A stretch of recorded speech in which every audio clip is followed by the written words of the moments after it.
Hello everyone, I hope your preparation for UPSC is going fine. आज के हमारे mains day का question है, what do you understand by most favoured nation and do you think India and Pakistan could restart the peaceful dialogue by extending the most favoured nation status to each other. Most favoured nation का आजकल concept आप अगर newspaper में पढ़ रहे हो तो दोबारा खबरों में आ रहा है। क्यों?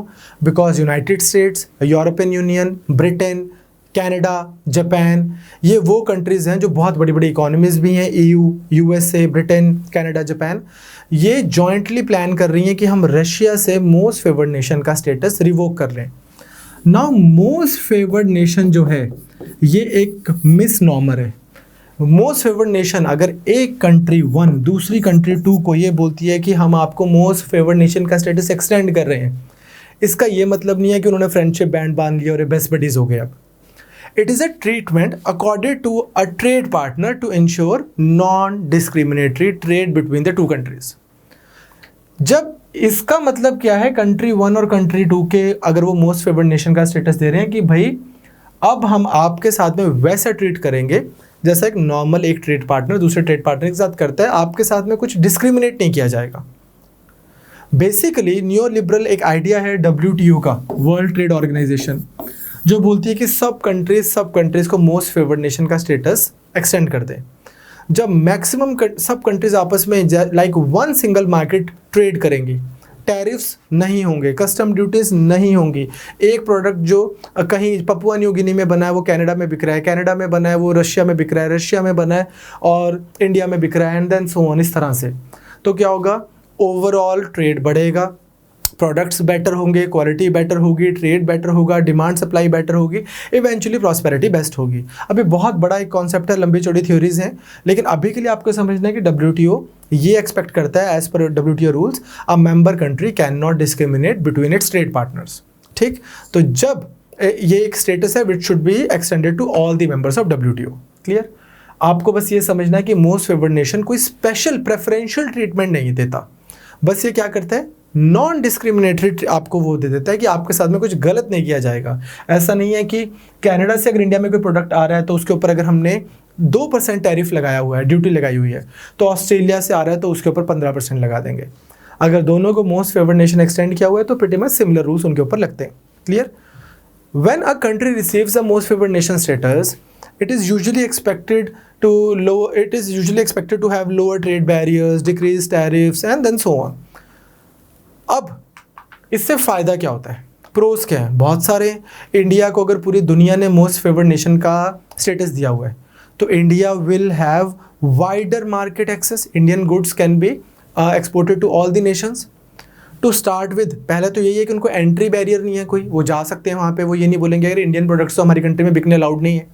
नंबर 2, क्योंकि ट्रेड टैरिफ कम होगा तो रिडक्शन इन कॉस्ट भी होगी, कॉस्ट ऑफ एक्सपोर्ट्स भी कम हो जाएंगे, उससे क्या होगा, ओवरऑल ट्रेड बढ़ेगा। कंपटीशन भी होगा, कंपैरेटिव मार्केट होंगी, वहाँ के प्रोडक्ट्स को इंडियन मार्केट्स जो हैं इंडियन प्रोडक्ट्स कंपटीशन देंगे और इंडिया के प्रोडक्ट्स को वहाँ की मार्केट्स के प्रोडक्ट्स कंपटीशन देंगे। ब्यूरोक्रेटिक जो हर्डल्स होती हैं, जो रेड टेपिज्म होता है वो कम होता है। क्लियर? वो फ़ायदा है। उसके बाद में क्या होता है, डिमांड्स बढ़ती हैं, सप्लाईज बढ़ती हैं, ओवरऑल जो ट्रेड प्रोटेक्शनिज्म के जो नेगेटिव इम्पैक्ट हैं वो सारे के सारे ख़त्म होते हैं। तो ये तो हैं इसके फ़ायदे, कुछ नुकसान भी हैं। जैसे कि पहला तो यही कि जो अगर आप मैंने एक कंट्री को मोस्ट फेवर्ड नेशन का स्टेटस दिया है, that status has to be extended to all the members in WTO। Of course कुछ एक्सेप्शंस कुछ अलाउड हैं 2-4, पर इन जनरल।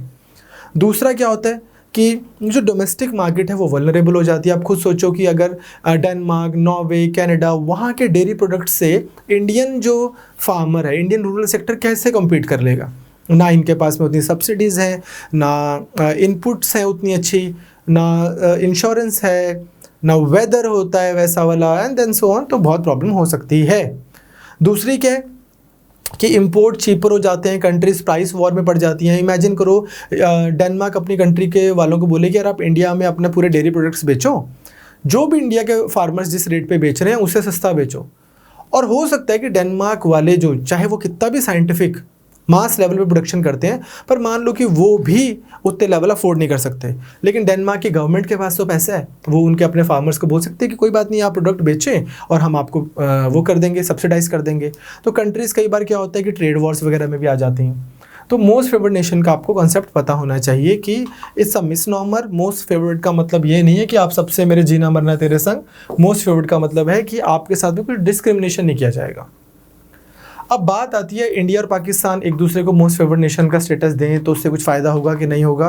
तो आपको मैं बस एक छोटी सी हिस्ट्री बताना चाहता हूँ और मैं चाहता हूँ कि अपने दिमाग से लिखा करो। देयर वाज दिस स्टूडेंट जिसने अभी रिसेंटली बोला कि मैंने मैंने बोला था लास्ट क्लास में पैंडमिक ट्रीटी होनी चाहिए क्या कोई WHO की, उसके ऊपर बोल रहे थे कि मैं स्ट्रगल कर रहा हूँ, मैं लिख नहीं पा रहा। तो कुछ भी लिख के भेजो, आपको यही चीज़ तो खोलनी है अपनी राइटर्स ब्लॉक, अपना दिमाग, अपने लिखने का स्टाइल। इसी चीज़ के लिए तो ये सीरीज स्टार्ट की है कि कुछ भी लिख के भेजो, लिखो। लेकिन आप तो इंडिया ने पाकिस्तान को मोस्ट फेवर्ड नेशन का स्टेटस दिया हुआ था, which was revoked, suspended in fact after 2019। 2019 में जब सुसाइड अटैक हुआ था, एक पाकिस्तानी बेस्ड इस्लामिक ग्रुप ने इंडिया के CRPF के 40 जवानों को मार दिया था, तो फिर इंडिया ने उसके रिटेलिएशन में उसको रिवोक कर लिया था।